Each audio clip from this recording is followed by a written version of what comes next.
you say this action, despite what Twitter says, has a kind of layer of defiance in it? There's already a sense that Twitter, hasn't met the deadline as far as compliance officers and compliance with the IT laws is concerned. Now there's a copyright hit on the minister and he's locked out of his account. The average person, can you blame them for thinking there is some defiance being shown by Twitter here?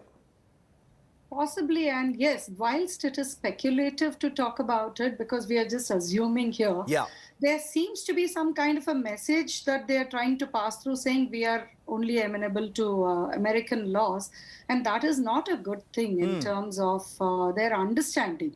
I am not really concerned so much about the Indian Parliament and the defiance that they're showing to it, but for Twitter itself, this is actually not a good thing because they have not understood either the law or its applicability to them, or the fact that they are already very much amenable to the jurisdiction of India. Given this, and there were just two things I wanted to clarify in terms of the query you raised and the earlier interventions also. See, the reason why I'm saying possibly defiance is and you asked about what is it when it is you and I, right?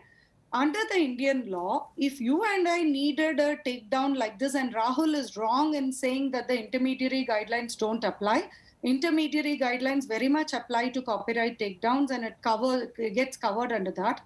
A takedown will happen within 36 hours, but provided you get a court order or there is an order or from a government authority. As a user, as an owner by myself, if I write to them, they're not really going to take it down. Okay.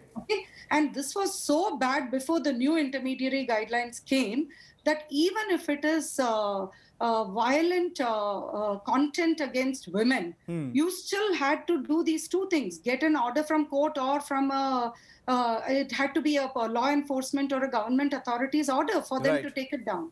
So this was the plight of people like us with respect to violent content against women, etc. Under the 2021 guidelines, you now have a provision for them to take it down within 24 hours. That's why I said prior to this. So we are seeing a lot of very important and relevant inputs that have come under the 2021 guidelines. A lot of it stems from an order of the Supreme Court in the matter of Prajwala versus Union of India. And this order goes back to consensus proposals by internet companies. And all of this was in 2017. We're not talking about 3-month windows. We're not talking about short-term issues here. These are long-term. And there are issues that impact beyond just copyright, etc.